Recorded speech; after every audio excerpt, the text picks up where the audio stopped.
मुंबई महानगरपालिकेच्या निवडणुकांसोबत राज्यातील इतर महानगरपालिकांच्याही निवडणुका आहे आणि लोकल बॉडी निवडणुका आहे, स्थानिक मुद्दे असतात, गटर, वॉटर, पाणी आणि हे हे सगळं जे आहे हे असताना या महाराष्ट्रात कधीच एवढ्या मोठ्या प्रमाणात निवडणूक जी आहे ती लढवली गेली नसती. मुख्यमंत्र्यांपासून विरोधी पक्षातील मोठे नेते जे आहेत ते सुद्धा या मैदानात उतरलेत आणि सगळ्यात महत्त्वाचं कोण कुठे चाललं हे कळतच नाही.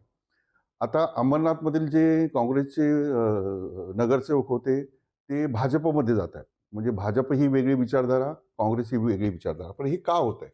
आणि काँग्रेसची अशी वाताहत का झाली? यावर मी सचिन सावंत यांच्याशी बोलतोय. सचिनजी, एकेकाळी म्हणजे 125 वर्षाचा जुना पक्ष ज्यांनी सत्ता मिळवली 2014च्या आधी, सगळं देशामध्ये काँग्रेसचं वातावरण होतं. आज तुमचेच नगरसेवक, तुमचेच नेते, आता मी तर ऐकलं की प्रणिती शिंदे सुद्धा भाजपमध्ये जातात. ते खरं की खोटं माहीत नाही. पण 12 नगरसेवक तर भाजपमध्ये जातात. की एवढा कमकुवत झाला पक्ष? नाही, पहिली गोष्ट अशी की देशातलं वातावरण तुम्ही बाजूला ठेवून याचं विश्लेषण करू शकत नाही. हं. गेल्या 12 वर्षामध्ये या देशामधल्या लोकशाहीला हळूहळू नष्ट करण्याचं काम केलं गेलेलं आहे. संविधानाचं अस्तित्व बाजूला ठेवण्याचं काम चाललेलं आहे. हे का होतंय? ज्यावेळेला बहुसंख्याकवादाचं राजकारण एखादा पक्ष ठरवतो की आपल्याला करायचंय आणि कायम सत्तेत राहायचंय, हं. त्यावेळेला अल्पसंख्याकांच्या अधिकारांवरती आक्रमण केलं जातं. आता हे अल्पसंख्याकांच्या अधिकारांवरती आक्रमण कसं करायचं? हं. त्याला संविधान आडवं येतं. मग संविधानाला बाजूला केलं पाहिजे. हं. पण संविधानाचं संरक्षण करणारे संविधानिक संस्था असतात. हं. मग त्या संविधानिक संस्थांचं काय करायचं? तर संविधानिक संस्थांवर नियंत्रण आणायचं. हं. आणि मग त्यामध्ये माध्यमातनं हे जे आपलं खुलेआम जे वक्तव्य ठरलेले आहेत आता चालतात. हं. हिरवी कीड, काय जे साप, बीप जे काय मुसलमानांच्या विरोधामध्ये किंवा अल्पसंख्याकांच्या, दलितांच्या विरोधामध्ये होतं. त्याच्यावरती कारवाई काही सर्वोच्च न्यायालय किंवा न्यायालयही करत नाही किंवा संविधानिक संस्थाही करत नाही. निवडणूक आयोगही गप्प बसतं. हे आपल्याला दिसतंय. हं. मग त्यानंतरचा भाग येतो, की बाबा जनतेचा विषय येतो. मग जनतेवरती परसेप्शन त्यांचं विचारावरती नियंत्रण आणलं पाहिजे. हं. मग ते कसं आणायचं? तर माध्यमांवरती नियंत्रण आणायचं. कारण त्यानं जनतेला माहितीच जर आपल्या बाजूची मिळेल, हं. तर मग काय करायचं? तर ते पूर्ण माध्यमं जी आहेत देशपातळीवरची, त्यातली बहुसंख्य त्यांनी उद्योजकांच्या हातात देऊन टाकली. त्या उद्योजकांना नियंत्रण केलं, की माध्यमं नियंत्रणात येतात. हं. मग राहिला मग विरोधी पक्ष. विरोधी पक्षाला कमजोर करावं लागतं. हं. विरोधी पक्षाचा आवाजच नाही उठून दिला पाहिजे. त्याला लढता चालत नाही पाहिजे. त्याचा कंबरच मोडला पाहिजे. म्हणून ते 2014 पासून जी विरोधी पक्षाची सरकारं तोडली गेली. आणि ती तोडली गेल्यानंतर विरोधी पक्षाच्या आमदारांवरती दबाव आणला. सीबीआय यंत्रणा वगैरे जे काही ईडी वापरल्या. तोडणं, त्यांना फोडणं, पक्षचिन्ह चोरणं, हे सगळ्या गोष्टी ज्या झाल्या ते त्याच्या अनुषंगानं झालेल्या आहेत. हं. आणि मग नंतर त्याच्यावरती शेवटचा भाग येतो जनतेमध्ये जो विरोधाचा भाग आहे तो कसा मोडायचा. हं. मग तो जनतेमध्ये लोकशाही जर खऱ्या अर्थानं जिवंत असते ती विविध समाजामधनं त्याचा आवाज येत असतो. हं. मग त्या सगळ्या युनियन असतील, युनियनच्या वरती जे काही आवाज उतरवणारे लोक आहेत त्यांना बंद करणं, संघटना आहेत, आंबेडकरी संघटना असेल किंवा इतर ज्या संघटना आहेत त्यांचा आवाज दाबणं, विद्यार्थी संघटनांचा आवाज दाबणं, हे सगळ्या प्रोजेक्टचा भाग आहे. हं. आणि मग ती ट्रोल आर्मी तयार करणं आणि देशपातळीवरती लोकांचं परसेप्शन आपल्या बाजूने राहावं, हं. यासाठी आपलाच विचार दाबून टाकणं, विरोधकांचा आवाज नाही गेला पाहिजे. हं. आणि मग सगळ्यात सोपं अस्त्र असतं ते धार्मिक अस्त्र. मग हिंदू मुसलमान करायचं प्रत्येक निवडणुकीमध्ये लक्ष बदलायचं. हं. आणि शेवटचं अस्त्र आहे ते पैशाचं. हं. की बाबा कायम सत्ता आली, कायम सत्तेतनं पैसा आला, तोच पैसा वापरायचा, पुन्हा सत्ता मिळवायची. हं. हे जे चक्र आहे हे तोडावं जनतेला लागणार. हं.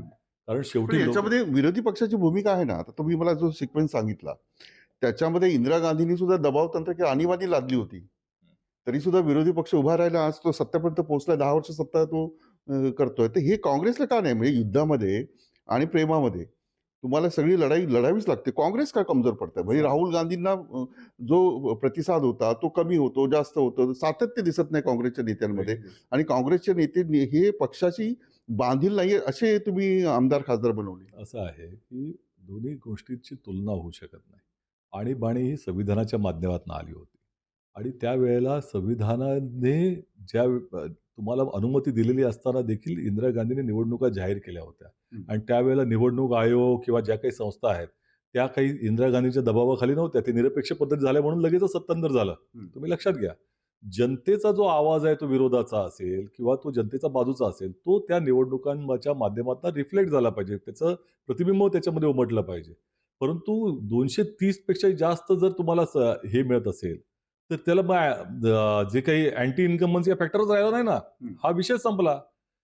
देवही कोणाला सुखी करू शकत नाही, समाधानी 100% करू शकत नाही. ते हे देवेंद्र फडणवीसांचं किंवा मोदींचं सरकार करू शकतं का?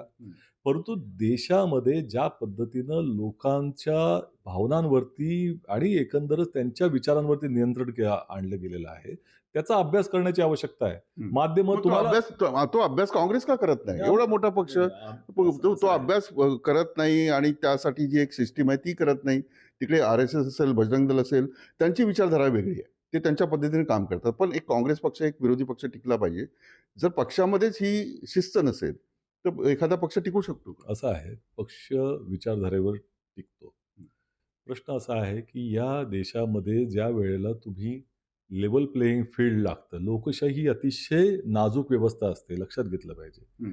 त्या नाजूक व्यवस्थेमध्ये एखादा जसा खेळ आहे, की तुम्ही क्रिकेटचा खेळ खेळता. क्रिकेटच्या खेळामध्ये तुम्ही म्हणणार, की पिच जे आहे ते मी ठरवणार. वातावरण कसल्या वातावरणामध्ये करायचं आहे ते मी ठरवणार. नंतर माझे अंपायर हे माझ्या बाजूचेच असतात, ते माझ्या बाजूलाच निर्णय देणार. त्यानंतर प्लेयर जे आहेत त्या प्लेयर मधले काही प्लेयर माझ्यासाठीच खेळणार आणि म्हणणार विरोधी पक्षाची टीम कमजोर आहे. जनतेला तर कळत विरोधी नसतं. पक्ष त्यावेळेला झोपलेला का असतो? तर त्यांनी सुद्धा तयारी करायला पाहिजे ना. तयारी करणं हा भाग आहे. पण ज्या वेळेला तुम्ही आताच घ्या, निवडणुकीचा निधी 3,500 कोटी भाजपला मिळतो आणि 300 कोटी काँग्रेसला मिळतोय. ही एवढा फरक असतो का लोकशाहीमध्ये? कसा होतो तो? आज आमच्या नेत्यांना हेलिकॉप्टर मिळत नाहीत, कारण हेलिकॉप्टर दिले जात नाहीत. सगळे बुक करून टाकलेले आहेत. त्यांनी आधी बुक केले. काँग्रेस का करत नाही मग? काँग्रेसकडे पैसे असले पाहिजेत ना त्यासाठी. मग आम्हाला होल्डिंग मिळत नाही. पैसाच महत्वाचा झाला निवडणुका. बाजूनं जनतेपर्यंत जाण्याची सगळी माध्यमं जर रोखली गेली असतील, आज तुम्ही माध्यमांवरती मोदीजी शिंकले तर किती छान शिंकले, असा कधी पंतप्रधान 60 वर्ष शिंकला नाही, असं जर चित्रण त्या ठिकाणी होत असेल, सांगणं होत असेल, तर त्याच्यावरती आम्ही काय करायचं? आम्हाला स्पेस पण मिळत नाही बोलायला. ही वस्तुस्थिती आहे. म्हणजे तुम्ही हतबल झाला, तुम्ही निराश झाला, हारलात तुम्ही. लढतोय ना, लढतोय. कारण ती लोकशाही पण त्या लढाईमध्ये ताकदच दिसत नाही ना. ती ताकद हा आज जे 12चे 12 लोक घेऊन जात आहेत, ज्या पद्धतीने सत्तेचा दुरुपयोग चाललेला आहे तो दिसतोय ना. ते तुम्ही त्यावेळेला त्याचा विचार करत नाही. हे 12 लोक गेले, तिथे 12 लोक जी काँग्रेसच्या चिन्हावरती निवडून आलेली होती अंबरनाथमध्ये, ती गेली आहेत. आणि 1 सेकंदाचा त्यांनी विचार नाही केला किंवा भारतीय जनता पक्षाने त्याच्यामध्ये का घेतलं. ते काय आता ते काँग्रेस मुक्त भारत बनणारे आज काँग्रेस युक्त भाजप करतायत. का करतायत? मग त्यांचं सत्तेसाठी सगळं चाललंय. ते नागडे नाचतायत तरी लोक जर त्यांना नाही, भाजपवाल्यांचं असं म्हणणं आहे की आमची विचारधारा त्यांना पटलेली आहे, जे आमच्या पक्षात एका सेकंदात पटते त्यांची विचारधारा.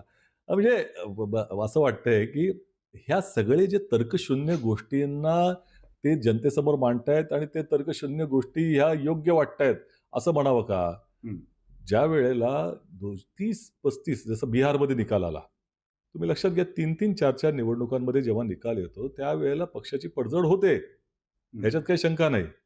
प्रश्न असा आहे की जनतेला देखील विरोधी पक्ष टिकला पाहिजे, लोकशाही झाली पाहिजे, अशा पद्धतीने निर्णय पण आले पाहिजेत.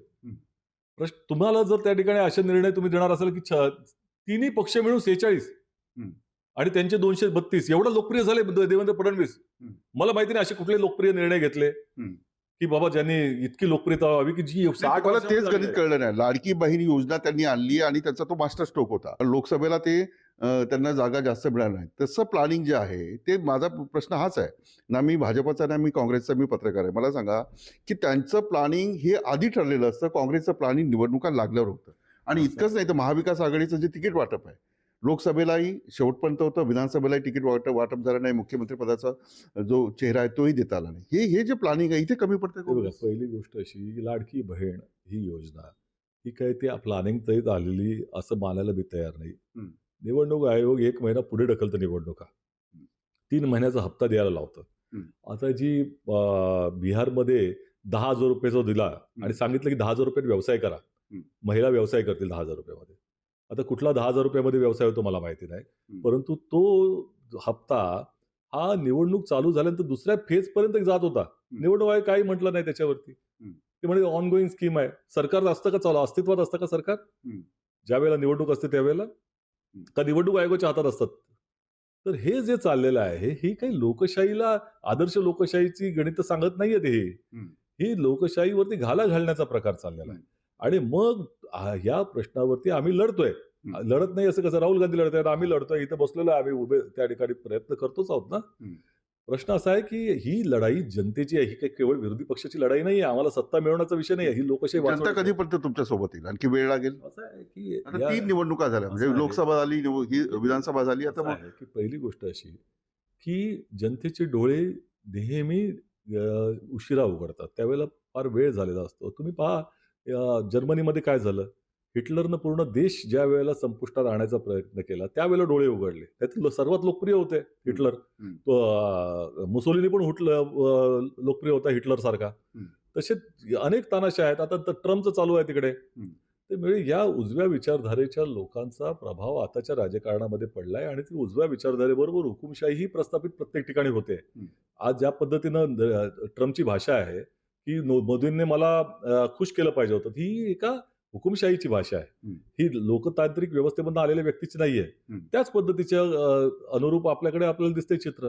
कधी ही बदल? लढाई- किती ही किती वेळ? लढाई- ही लढाई जिंकण्यासाठी तुम्हाला किती वेळ? विलासराव, ही लढाई माझी नाही आहे ना विरोधी केवळ काँग्रेसची आहे. ही लढाई खऱ्या अर्थानं लोकांची आहे. लोकशाही आहे इथं. ती लोकांचं राज्य असलं पाहिजे. इथं मोदींचं राज्य नको आहे.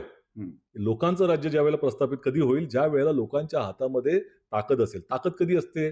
ज्या वेळेला लोकांच्या हातामध्ये विकल्प असतो की बाबा विलासरावांनी काम नाही केलं ना, माझ्याकडे ऑप्शन आहे, सचिनला बसवेन, किंवा सचिन तू काम करत नाहीस ना, मी दुसऱ्या कोणाला तरी बसवेन. तुमच्याकडे ऑप्शनच तुम्ही नाही अशा पद्धतीचं एक वातावरण तयार केलं आणि भाजपाच एकमेव ऑप्शन आहे. हिंदुत्ववाद, खुलेआम हिंदुत्व हा शब्द लोकशाहीमध्ये असू शकतो का? संविधानामध्ये त्याला मान्यता आहे का? हिंदू मुसलमान हे शब्द वापरता येत नाहीत असं सर्वोच्च न्यायालयाने निर्णय दिला 1992 ला. बाळासाहेब ठाकरेंच्या मतांचा अधिकार काढून घेतला होता. त्याच देशामध्ये खुलेआम बोललं जात आहे, मस्जिद में घुसेंगे, हे घुसेंगे. ही भाषा कसली आहे? कशासाठी आहे?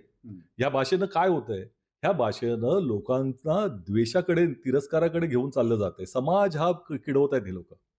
आणि तो समाज जो बिघडतोय, त्या बिघडलेल्या समाजाच्या आधारावरती मतांचं रतीब घालायचं आहे ह्यांना भविष्याने दिसत आहे की हा जो काही द्वेष, तिरस्कार आहे, हा केवळ एका विशिष्ट धर्माच्या कडे होत नाही, ती प्रवृत्ती बनते. तो घरामध्ये येतो, तो बाजूबाजूला जातो, त्याचे हिंसेमध्ये परिवर्तन होत असतं. हे सगळं पलीकडे आहे. आणि हिंदू धर्माच्या बाबतीमध्ये बोलायचं तर हिंदू धर्म हा सर्वात सहिष्णू धर्म आहे. वसुदैव कुटुंबकम म्हणणारा हिंदू धर्म. कालच आता ज्या विलासरावांच्या बद्दल जे वक्तव्य रवींद्र चव्हाण यांनी केलं की त्यांच्या आठवणी पुसल्या गेल्या पाहिजेत. मग हे श्रीरामांना मानणारं वक्तव्य आहे का? श्रीरामांनी आपल्या युद्धकांडामध्ये रावणाचा वध केल्यानंतर म्हटलं तर मरणांती वैराणी निवृत्तम न प्रयोजनम. याचा अर्थ काय आहे की तो व्यक्ती जो माझा जिवंत होता तोपर्यंत वैरी होता, आता वैर संपलं मरणानंतर, आता तो माझा बंधू आहे. त्याचं जे अंतिम संस्कार आहेत ते नीट झाले पाहिजेत भावासारखे. हा संदेश देणार ना. ह्यांना हिंदू धर्म माहिती आहे ना, राम माहिती आहे, कुठल्या तत्वानं चाललंय? काय कुठपर्यंत ही लढाई कुठपर्यंत चालली? ही लढाई जोपर्यंत या देशामध्ये लोकशाहीची मूल्य पुनर्स्थापित होत नाही तोपर्यंत लढली जाईल. आम्ही आहोत, आमच्या नंतर दुसरे लढतील, दुसऱ्यानंतर तिसरे लढतील. पण शेवटी कितीही जरी झाला, अनेक येऊन गेले, नवाब आले, इंग्रज आले, अनेक हुकुमशाह आले, त्यांची राज्य राहिली नंतर गेली, त्यांना वाटले. कोणी कायम नसतो. पण शेवटी तुम्ही ज्याचा अंतिम सार बघितला तर सद्विचारांचाच विजय होतो. खूप खूप धन्यवाद. 12 नगरसेवक काँग्रेसचे भाजपमध्ये जातात, अनेक नेतेही जातात आणि काँग्रेसची अशी स्थिती का झाली यावर मी सचिन सावंत यांच्याशी बोललो. मी तेच थांबतो. आपण पाहता न्यूज स्टेट महाराष्ट्र. आपके मोबाइल पर तुरंत आएगी ब्रेकिंग न्यूज, स्क्रीन पर सबसे पहले दिखेगी बड़ी खबर, देश दुनिया की हर खबर एक जगह। अब आपके मोबाइल पर तुरंत फटाफट इंस्टॉल कीजिए न्यूज नेशन ऐप और रखिए खुद को अपडेट।